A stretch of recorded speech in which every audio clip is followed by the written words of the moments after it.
e nós vamos estudar o texto que o Jairo leu aqui, Efésios 4, os versos de 1 a 6. Se os irmãos têm acompanhado as pastorais, nos últimos 2 domingos o pastor Marcos tem falado sobre frequência à igreja, sobre por que vou à igreja. Ele listou ali, se lembrando, 22 motivos de por que nós devemos ir à igreja. É curioso a gente ver que hoje em dia tem acontecido um fenômeno nas igrejas de que as pessoas têm deixado de ir aos cultos, argumentando de que lá existem pessoas hipócritas, lá existem pessoas que não praticam aquilo que acreditam e assim, baseados nisso, elas deixam de ir à igreja, elas deixam de ter a comunhão dos santos. E outro fenômeno que tem também vindo de maneira muito forte dentro da igreja cristã são os cultos online. As pessoas têm deixado de ir à igreja para poder assistir os cultos nas suas casas. Às vezes tem pessoas que de fato não podem vir à igreja por algum motivo. Às vezes a distância, muitas vezes a saúde e de alguma forma elas são impedidas de vir à igreja e desfrutar da comunhão. Mas uma pessoa que pode estar aqui e deliberadamente deixa de vir à igreja para assistir o culto online, ela está negando a necessidade da comunhão que tem muito a ver com as pastorais do pastor Marcos também. Isso talvez tenha relação com a ideia que as pessoas têm acerca do que é a igreja. Algumas pessoas pensam que a igreja é como se fosse um clube, onde elas vêm, têm um pouco de entretenimento aos domingos, pontual. Às 7 horas elas sentam no bom, vem o culto, o pós-lúdio acabou de tocar, elas se levantam e vão embora como se fosse a dose de entretenimento da semana. Então elas pensam que a igreja é um clube, ou ainda pensam que a igreja é, primeiramente, esse prédio. Eles pensam que ir à igreja é ir em um lugar que tem uma placa onde está escrita igreja. Eles entram dentro dessas 4 paredes e então eles acreditam que acontece algo místico. Eles cumpriram a responsabilidade semanal deles estando dentro dessas 4 paredes. Ou ainda alguns pensam que é um grupo social, algo parecido com a maçonaria talvez. Eu vou na igreja porque lá tem um irmão que é advogado e se eu precisar, ser defendido em alguma causa, vou falar com ele, uma troca de favores. Alguns pensam isso. E com certeza, os irmãos já se depararam com um pensamento assim.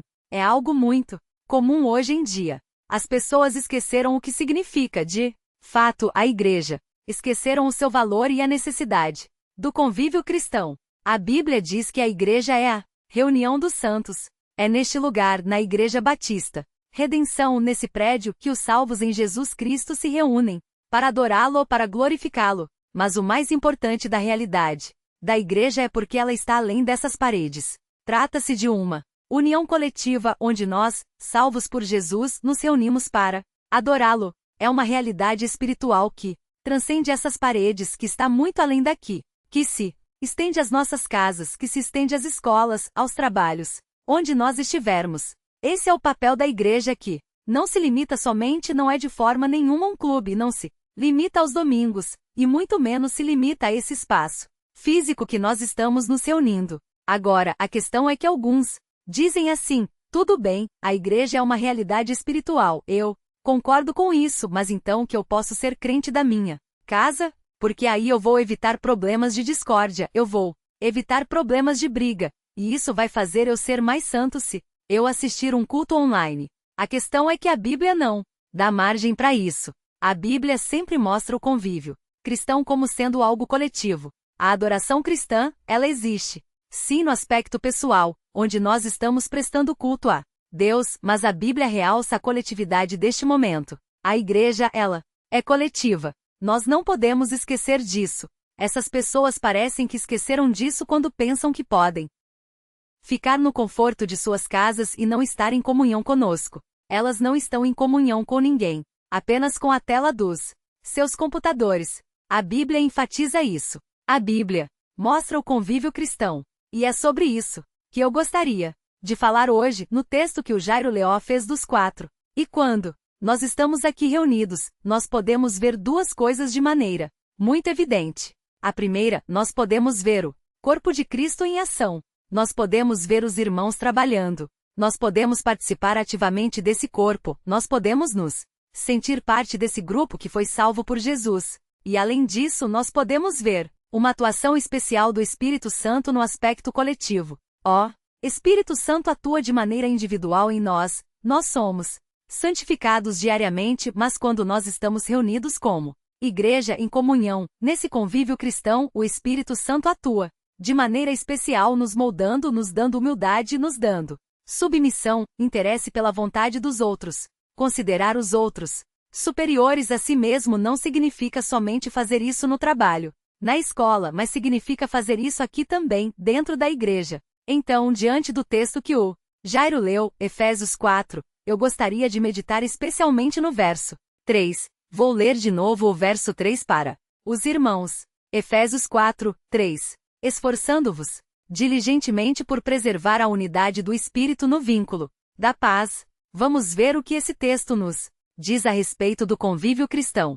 E olhando para o texto, eu bolei uma mensagem central. Elaborei uma mensagem central, que é a seguinte: o convívio cristão evidencia o caráter especial da igreja. Está aqui na tela para os irmãos. O convívio cristão evidencia o caráter especial da igreja. O que quer dizer isso?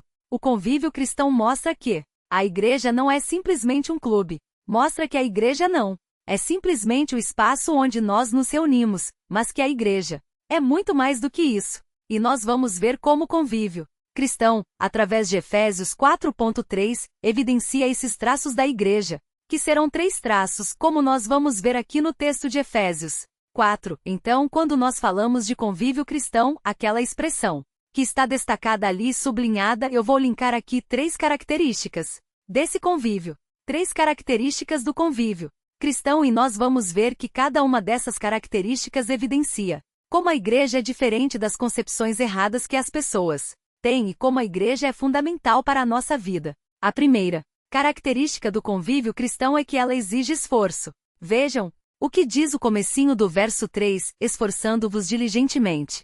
Essa expressão, esforçar-se diligentemente, ela não carrega toda a força que o termo grego quer passar. Aqui, a ideia de esforçar-se diligentemente é você colocar todas as suas forças nisso. O texto em português parece dar a ideia de que pode ser que isso aconteça ou não, que a unidade cristã seja mantida ou não, mas não é isso que Paulo está falando aqui. Paulo está falando que nós temos que depositar todas as nossas energias, nós temos que nos empenhar com as nossas forças para manter a unidade da igreja, a unidade do Espírito. Então, quando nós lemos aqui, esforçando-vos diligentemente, nós precisamos ter em mente a ênfase que Paulo está dando. Ele está usando uma palavra enfática. Vocês devem fazer isso com todo o empenho de vocês.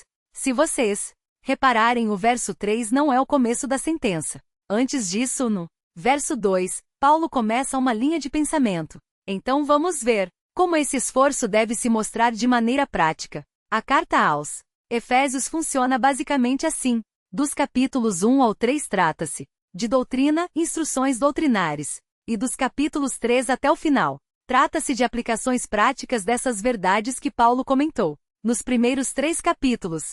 Então vamos ver Efésios 4, vamos começar a ler do verso 1 novamente para que nós possamos acompanhar o raciocínio de Paulo. A que fosse chamados com toda humildade e mansidão, com longanimidade, suportando-vos uns aos outros em amor. E aí vem, ele fala, esforçando-vos diligentemente. Então parece que Paulo está dizendo aqui no verso 2 o seguinte: olha, vocês vão praticar esse esforço.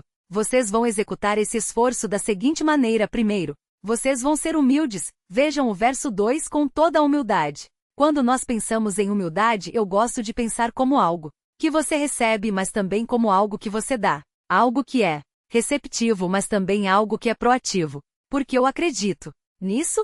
Pois bem, quando nós pensamos em humildade, não se trata daquele conceito de que a pessoa não tem que ter poder aquisitivo. Geralmente a gente fala ela é uma pessoa humilde, porque ela não tem muito dinheiro. Mas não tem nada a ver isso aqui. Não é isso que Paulo está falando. Quando ele fala de humildade, é uma atitude para com os outros. É uma atitude de considerar os outros superiores a si mesmo. É uma atitude de partilhar dos interesses uns dos outros.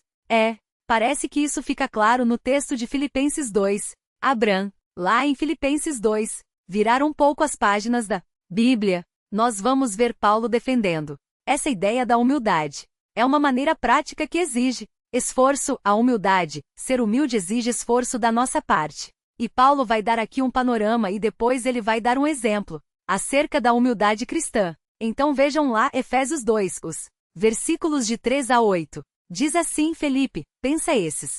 2 de 3 a 8. Nada façais por partidarismo, ou vanglória, mas por humildade, considerando cada um os outros, superiores a si mesmo. Não tenha cada um em vista o que é propriamente seu, senão também cada qual o que é dos outros. É um interesse pelo que os outros querem também. É um interesse coletivo, algo que eu tenho os meus interesses, mas eu não vou excluir os seus. Os seus interesses tornam-se os meus interesses também nessa unidade dinâmica da igreja. O verso 5 agora. Tende em vós o mesmo sentimento que houve também em Cristo Jesus. Paulo vai exemplificar agora. Ele vai falar, essa disposição humilde é exemplificada pelo sentimento que houve em Cristo, o que nós chamamos de akenoses, o auto-esvaziamento de Cristo. Vejam lá o verso 6 agora. Pois ele, Jesus Cristo, subsistindo em forma de Deus, não julgou como usurpação o ser igual a Deus, antes a si mesmo se esvaziou, assumindo a forma de servo, tornando-se semelhança de homens e reconhecida em figura humana. A si mesmo se humilhou, tornando-se obediente até a morte e morte de cruz.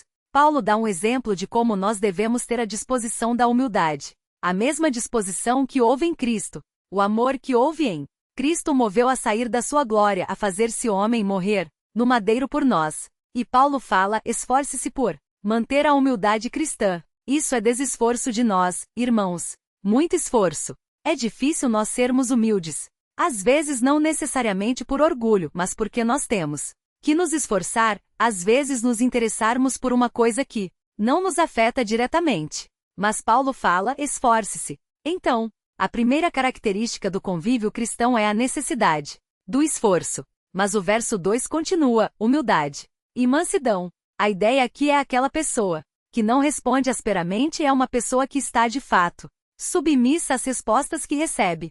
É uma pessoa que está praticando aquilo que houve em Cristo, a mansidão, que quando ele foi batido, ele não revidava. Quando ele foi ofendido, ele não revidava. É uma mansidão que também é exemplificada por Cristo. Humildade e mansidão, longanimidade. Algumas versões trazem paciência. A ideia é de um ânimo longo. A ideia é aquela pessoa que não se irrita facilmente, fica estressadinha facilmente.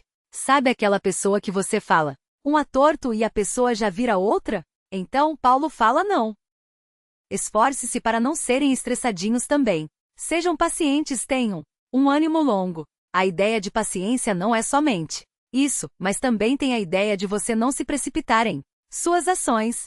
A ideia de que se um irmão te ofendeu, eu vou ser paciente com ele. Eu não vou sair dando patada nele. Eu não vou ser aquela pessoa áspera que qualquer coisa incomoda, aquela pessoa mal-humorada. Não, eu vou ser paciente. Paulo continua, humildade e mansidão, paciência, longanimidade. E aí ele diz, suportando-vos uns aos outros em amor. A palavra suportar aqui ela permite dois sentidos no grego. A maioria das vezes que a palavra aparece e é traduzida em nossas Bíblias, aparece como tolerar. A ideia é de suportar como alguém que está tolerando. A ideia é suportando-os uns aos outros, é tolerem uns aos outros. Mas parece que esse é um sentido muito pobre para Paulo. Esse é um sentido que não representa o que ele realmente quer dizer. Os irmãos já foram em dentistas ou hospitais em que tem sempre uma TV no canto da parede? Os irmãos já viram isso? Geralmente, aqueles hospitais mais antigos têm aquelas TVs de tubo e tem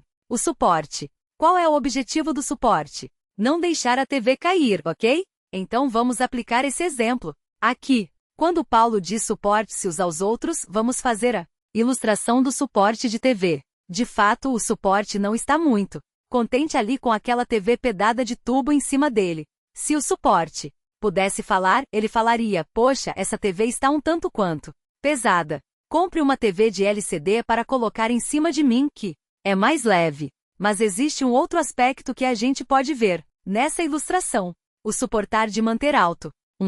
Suportar de sustentar. Aquele suporte sustenta a TV. E a palavra grega que Paulo usa para nós agirmos assim para com os irmãos, a ideia de suportar, tem essa questão de suporte, de tolerar, mas é um sentido muito mais amplo. É um sentido muito mais abrangente. É um sentido que é especificado. Logo depois, ele diz, suportem-se em amor. Com amor, você não vai suportar apenas como alguém que está fazendo um favor, não. Você vai sustentar o seu irmão em amor também. A ideia é muito maior do que nós pensamos. Não é somente tolerar, não é somente engolir o sapo, não é somente isso, mas você vai ajudar o seu irmão a estar de pé na luta contra o pecado. Se o seu irmão tem uma luta contra o pecado, como você vai esforçar-se para sustentá-lo? Você vai ajudá-lo nessa luta contra o pecado. Se ele está passando por momentos de tristeza, você vai esforçar-se por entristecer com ele também e consolá-lo, entender a tristeza dele e consolá-lo. Se ele está alegre, você vai esforçar-se por ser alegre junto com ele também. Você vai suportá-lo. Quando ele precisar, você estará ao lado. E isso exige esforço. Essa é a maravilha da igreja. Os membros da igreja não somente toleram, porque isso seria algo muito enfadonho, seria algo ruim, negativo, triste. Poxa, eu vou à igreja para ficar tolerando os outros. Mas Paulo não fala somente isso em situações de difícil convívio. Ele fala: vocês vão suportar, mas o verbo aqui permite algo mais abrangente. Vocês vão sustentar os seus irmãos, também em amor, com amor. E nós vamos ver que o amor é algo chave no convívio cristão. O amor é algo fundamental. Por que o amor é algo fundamental? Nós vamos ver agora a relação entre a palavra suportar e o amor. O que diz 1 Coríntios 13, o capítulo do amor? 1 Coríntios 13, versículo 7. Diz que o amor tudo suporta. Olha aqui a mesma palavra, suportar. Não é coincidência. Com certeza não é uma coincidência. Paulo tem essa ideia muito nítida em mente. É o amor que sustenta tudo isso. Se você não ama o seu irmão, não vai adiantar você vir à igreja com qualquer tipo de disposição, porque é o amor que sustenta. É o amor que nos faz tolerar aquilo que nos incomoda e é o amor que nos ajuda a levantar o outro quando é necessário. Mas isso exige esforço. Isso nos tira da nossa zona de conforto. C.S. Lewis, um escritor britânico, aquele que escreveu As Crônicas de Narnia, ele era cristão, pensador cristão. Ele disse certa vez que o cristianismo não é confortável, que ele não tinha crido no cristianismo porque o cristianismo era confortável, mas que ele havia crido no cristianismo porque o cristianismo era verdadeiro. Pensem nisso agora. O cristianismo não é nada confortável. De fato, você tem que conviver muitas vezes com pessoas que têm algumas ideias diferentes das suas. Isso exige esforço seu. Isso exige esforço de nós. Nós estarmos ali, não somente tolerando, mas sustentando os nossos irmãos também. O esforço está nítido no verso 2. Humildade, mansidão, longanimidade e suporte com amor. Essa é a primeira característica do convívio cristão. Ele exige amor, ele exige esforço, ele exige atitudes práticas que muitas vezes nos tiram sempre nos tiram da nossa zona de conforto. Nós estamos dizendo, na nossa mensagem central baseada no versículo 3, que o convívio cristão evidencia o caráter especial da igreja. Se você está num clube e você não gosta de uma pessoa, o que você faz? Você simplesmente vai para longe dela. Você não precisa ficar tolerando-a. Mas na igreja não é assim.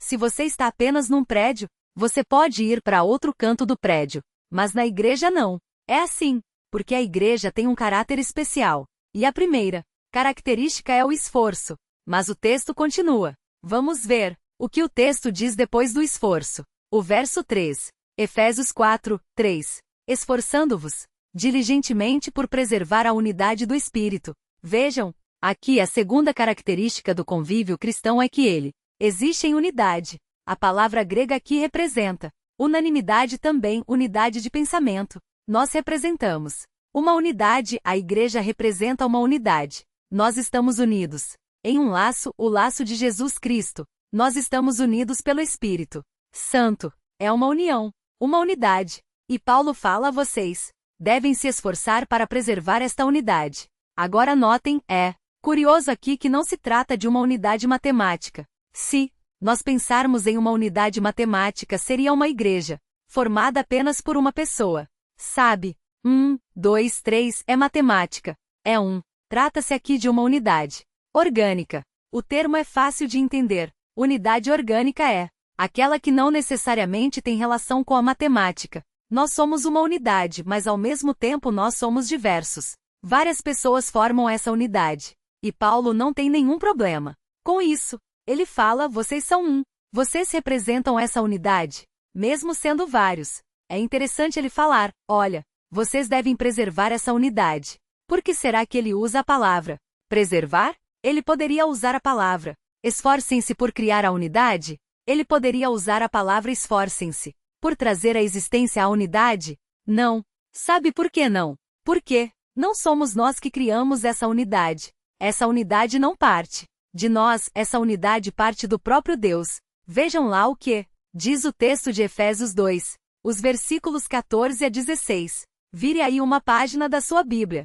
Efésios 2, 14 a 16 diz assim: porque ele, Jesus Cristo, é a nossa paz, o qual de ambos fez um, e tendo derribado a parede da separação que estava no meio, a inimizade, aboliu na sua carne a lei dos mandamentos na forma de ordenanças, para que dos dois criassem em si mesmo um novo homem, fazendo a paz. Verso 16. Reconciliar-se ambos em um só corpo com Deus por intermédio da cruz, destruindo por ela a inimizade. O que Paulo está falando aqui? Paulo está falando da diferença que existia entre os judeus e os gregos, entre os judeus e os gentios. Eles não se suportavam. Os judeus eram o povo escolhido por Deus e os gentios eram os pagãos. Agora imaginem na cabeça de um judeu como era isso. Era água e óleo. Era algo que não se misturava. Era uma inimizade tremenda. Mas aqui Paulo fala: pela cruz Cristo uniu os dois. Cristo derrubou a parede. Essa parede de inimizade foi derrubada de forma que agora tanto gentios como judeus formam uma unidade. Irmãos, se judeus e gentios agora são um, qualquer coisa pode se tornar uma unidade. Se estiver dentro dos planos de Deus, qualquer coisa, mesmo aquela pessoa que gosta de uma música totalmente diferente do seu gosto, mesmo uma pessoa que não gosta dos mesmos filmes que você, mesmo uma pessoa que não gosta de ler e você adora ler, tudo pode ser unido por Cristo, exclusivamente por Cristo. Voltem lá agora para o capítulo 4, verso 3. Nós devemos conservar e, portanto, esta unidade que foi criada pelo próprio Deus, não foi criada por nós, não veio à existência por nós, não foi uma consequência que nós apenas aconteceu quando nós nos convertemos. Mas o próprio Deus criou esta unidade na igreja. E lembre-se, a ênfase que Paulo dá: vocês devem empenhar-se muito demais, com todas as suas forças para preservar esta unidade. Esta unidade foi dada a vocês através da cruz. Cristo morreu para que vocês agora pudessem ser um povo, uma unidade. E nós devemos lutar para preservar isso. Agora Paulo vai enfatizar mais ainda essa unidade. Vejam o que diz os versos 4 a 6 do capítulo 4 de Efésios. Diz assim: há somente um corpo e um espírito. Notem, Paulo vai usar agora vários deles na palavra um corpo, um espírito, como também fosse chamados numa só esperança da vossa vocação. Há um só Senhor, uma só fé, um só batismo, um só Deus e Pai de todos, qual é sobre todos, age por meio de todos e está em todos. Paulo está falando: vocês não são qualquer unidade, vocês são uma unidade plena, vocês são um.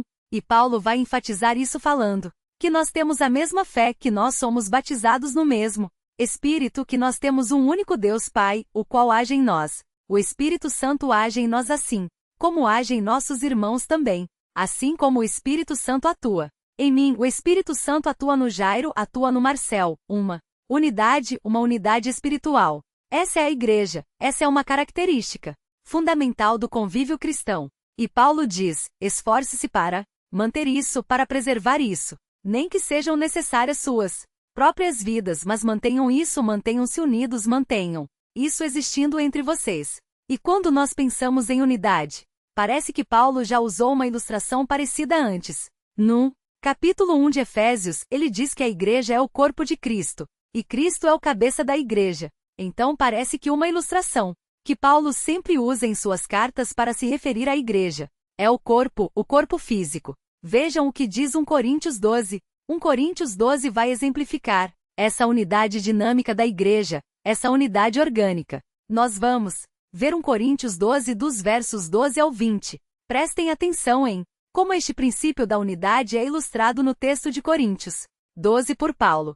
Diz assim o verso 12. Na minha Bíblia, o título desse parágrafo está como a unidade orgânica da igreja. E o verso 12 começa assim: porque assim como o corpo é um e tem muitos membros, e todos os membros, sendo muitos, constituem Um só corpo, assim também com respeito a Cristo. Ele enfatizou: muitos membros, mas um só corpo. Unidade. Verso 13. Pois em um só Espírito todos nós fomos batizados em um corpo, quer judeus, quer gregos, quer escravos, quer livres, e a todos nós foi dado de beber, de um só Espírito, porque também o corpo não é um só membro, mas muitos. Se disser o pé, porque não sou o mão, não sou do corpo, nem por isso deixa de ser do corpo. Se o ouvido disser, porque não sou olho, não sou do corpo, nem por isso deixa de o ser. Se todo o corpo fosse olho, onde estaria o ouvido? Se todo fosse ouvido, onde o olfato? Mas Deus dispôs os membros, colocando cada um deles no corpo, como lhe aprove. Se todos, porém, fossem um só membro, onde estaria o corpo? O certo é que há muitos membros, mas um só corpo. Paulo está falando da variedade de dons espirituais que existem na igreja. Alguns têm o dom do ensino, outros têm o dom do aconselhamento, outros têm o dom de administração. São diversos os dons, mas Paulo fala, ainda que haja esses diversos dons, vocês constituem uma unidade orgânica, uma unidade que é uma característica da igreja cristã, que os outros grupos não têm. E no verso 13 de 1 Coríntios 12 tem algo interessante aqui. Ele diz assim no versículo 13, pois em um só Espírito todos nós somos batizados em um corpo. A ideia é que quando nós somos batizados, o verbo batizar, baptizo, ele tem a ideia de mergulhar. Nós somos mergulhados no Espírito, num único corpo. Não necessariamente se referindo aqui ao batismo em águas, mas ao batismo no Espírito Santo. Quando nós aceitamos a Cristo, nós somos inseridos em uma nova esfera, através do Espírito Santo. Todos nós somos batizados em um corpo, quer judeus, quer gregos, quer escravos, quer livres. Vejam a variedade que existe dentro da igreja e ainda assim ela constitui uma unidade. Judeus, livres, aquela inimizade como nós vimos em Filipenses foi quebrada.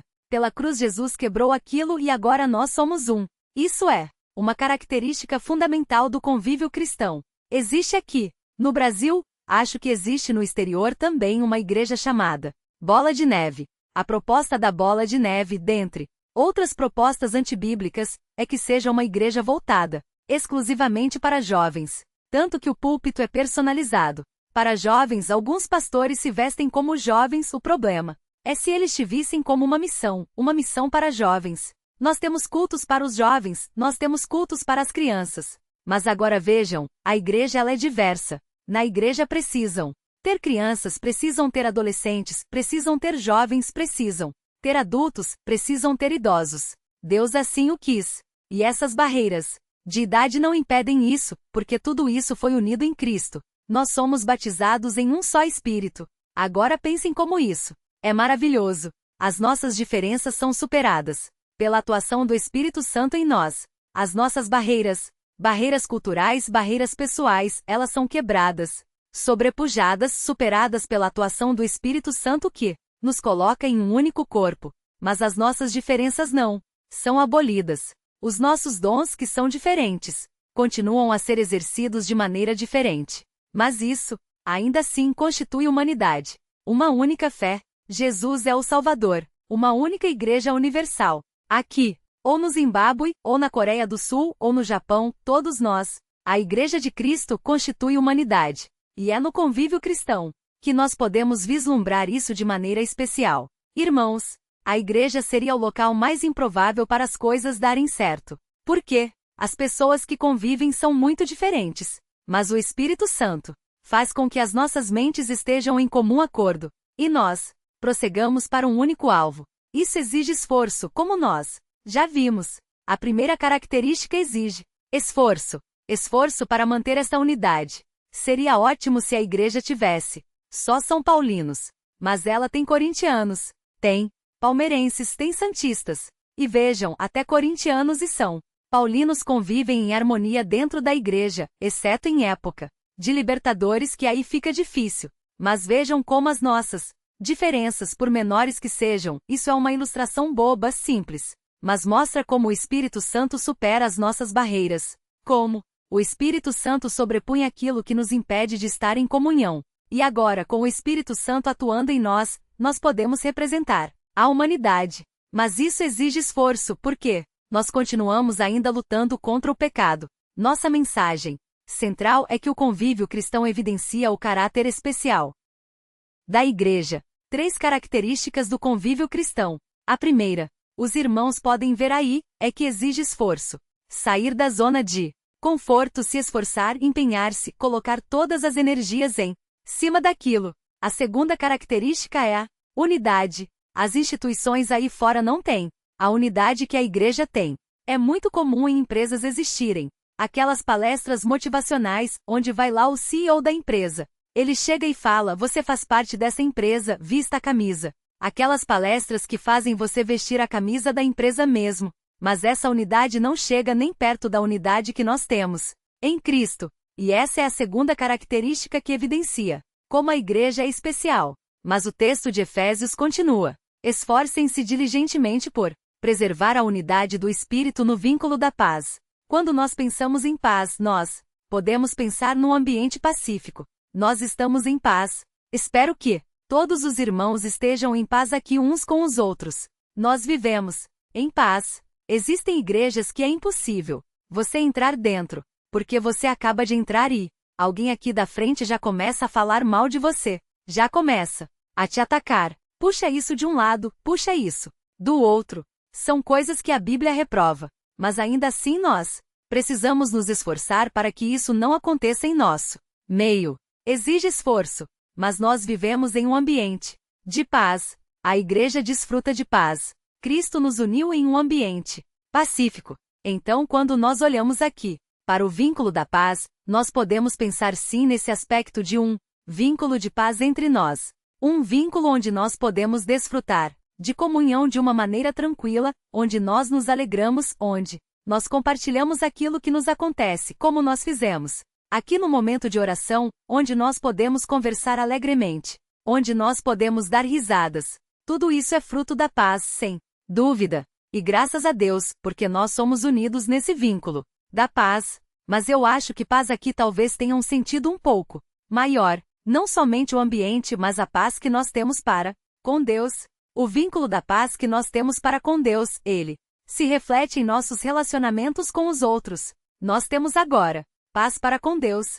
Antes nós estávamos debaixo da sua ira, como João capítulo 3 diz. Mas Deus nos amou tanto que deu o seu Filho para morrer pelos nossos pecados, de forma que agora nós possamos estar em paz com Deus. Então parece que o vínculo da paz é o amor. Por isso que o terceiro ponto está ali embaixo, que vai aparecer agora, é a terceira característica da igreja do convívio cristão, é que o convívio ocorre em amor. Vejam, o que está suportando o esforço e o que está dando suporte à unidade é o amor. O esforço tem uma relação íntima com a unidade, mas ambos têm uma relação muito importante com o amor. E por que eu estou dizendo que o amor é o vínculo da paz? Essa palavra usada aqui para vínculo ou elo em algumas traduções, ela aparece poucas vezes no Novo Testamento. E uma das vezes que ela aparece é no texto de Colossenses 3. Abraham, lá em Colossenses 3. Colossenses 3. Vamos ver por que o vínculo da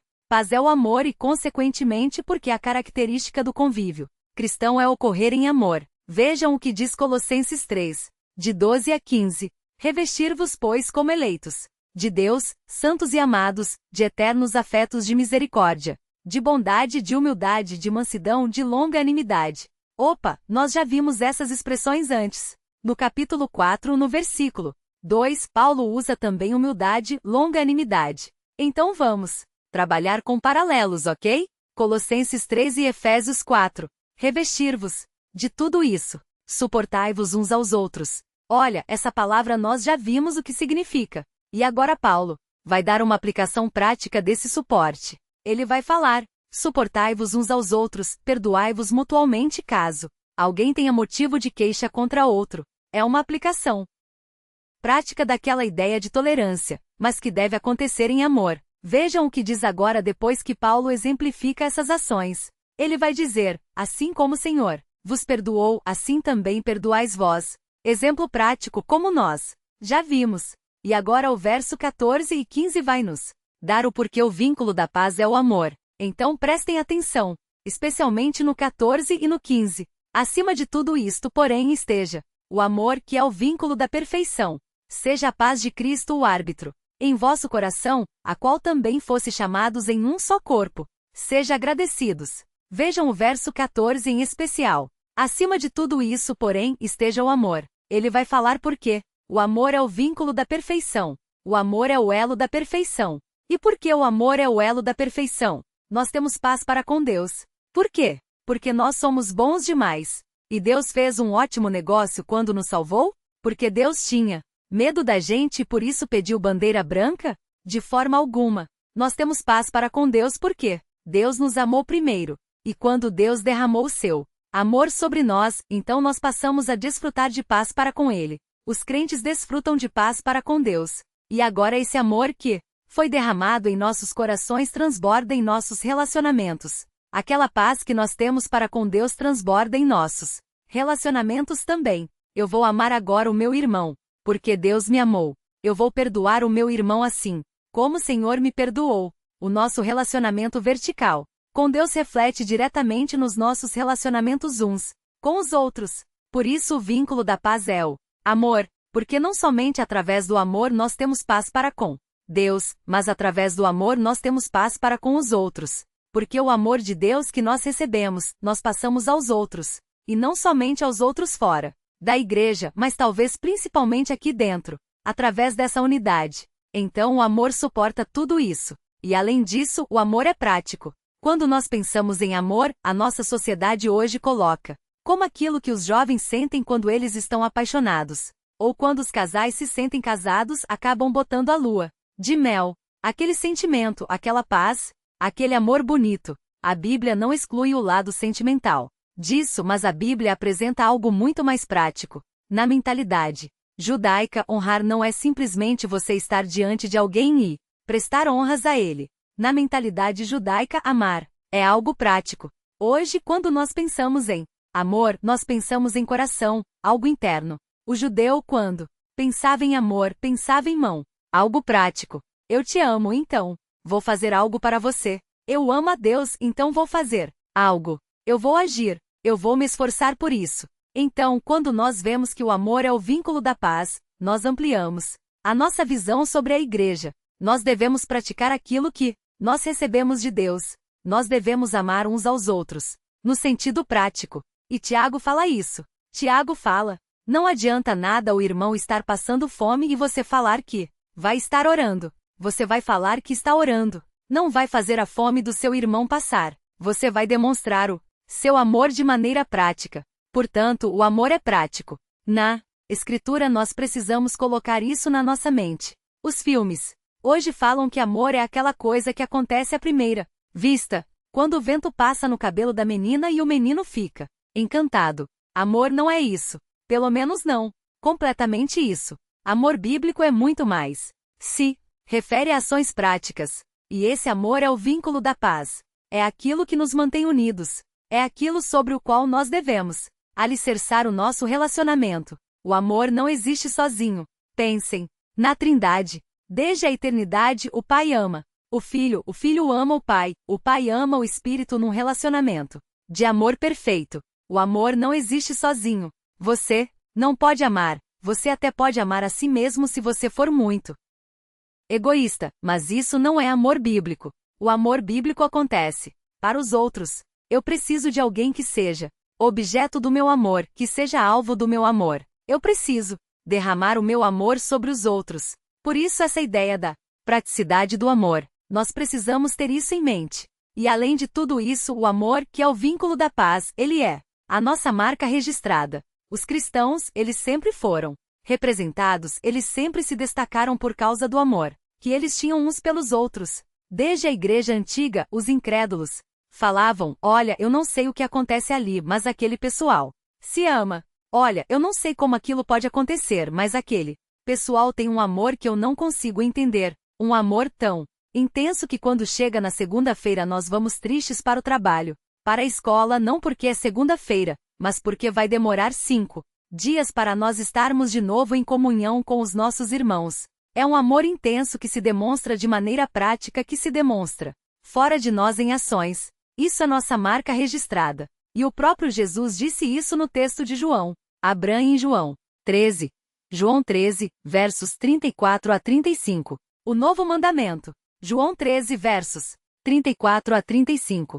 Jesus disse, o novo mandamento. Vos dou que vos ameis uns aos outros assim como eu vos amei, que também vos ameis uns aos outros.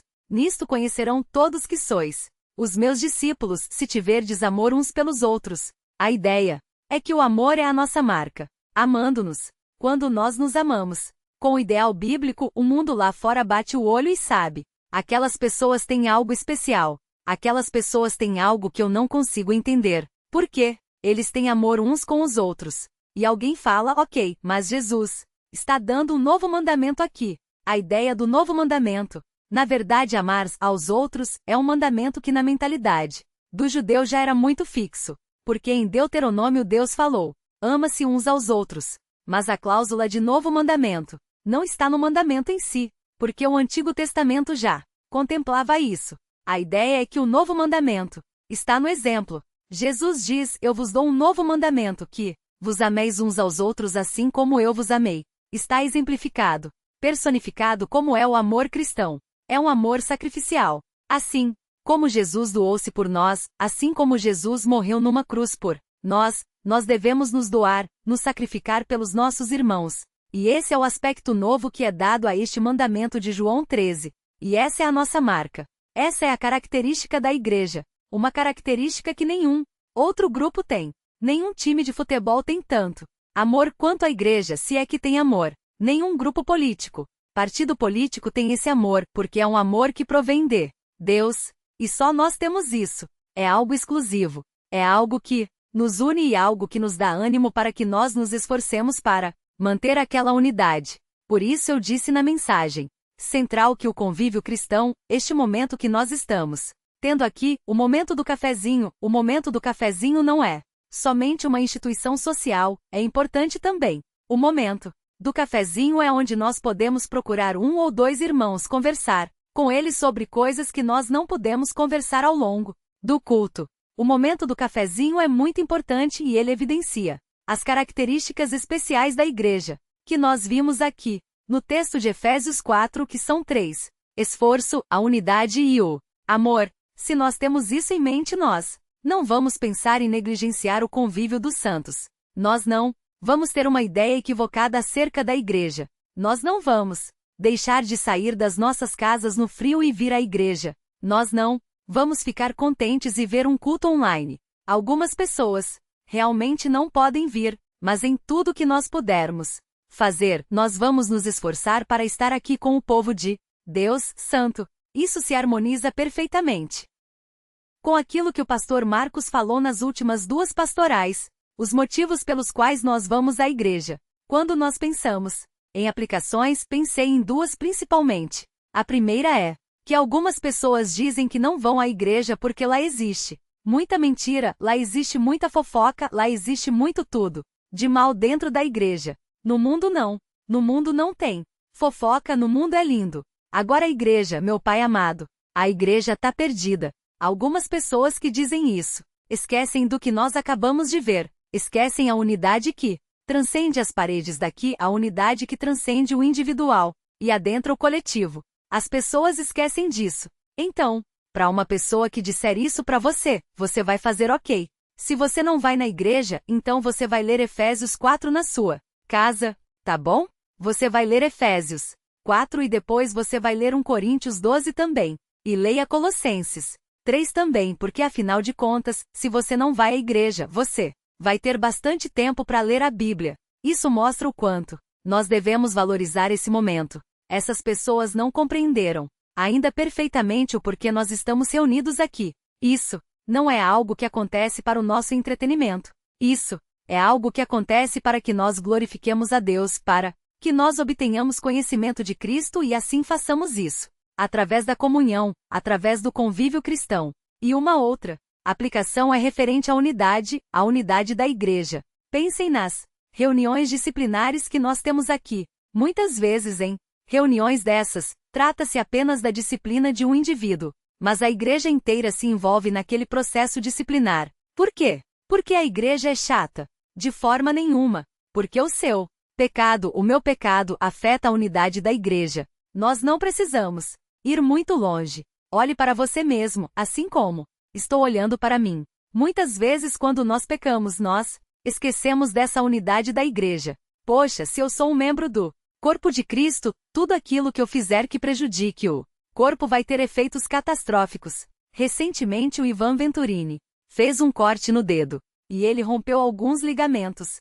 de forma que ele não podia mexer a mão. A eficiência da mão dele não era a mesma. Agora pensem, foi apenas um dedo, um único dedo, e toda a mão foi prejudicada. Agora imaginem os efeitos do pecado no corpo de Cristo. Então, quando nós estivermos diante de situações onde nós iremos pecar, que nós nos lembremos disso. Espera aí, esse meu pecado vai prejudicar a unidade da igreja. Vai macular a igreja de Cristo que é santa. As pessoas vão olhar e vão falar, opa, espera aí, esse cara é igual a nós. Então, a igreja não é tão diferente assim do que eu pensava. A igreja não é tão diferente de uma reuniãozinha legal do clube do Bolinha. Mas, não é assim que funciona. Nós devemos lembrar que o nosso pecado afeta a igreja diretamente. Nós vemos isso ilustrado nas reuniões disciplinares. Nós vemos isso ilustrado nas exortações.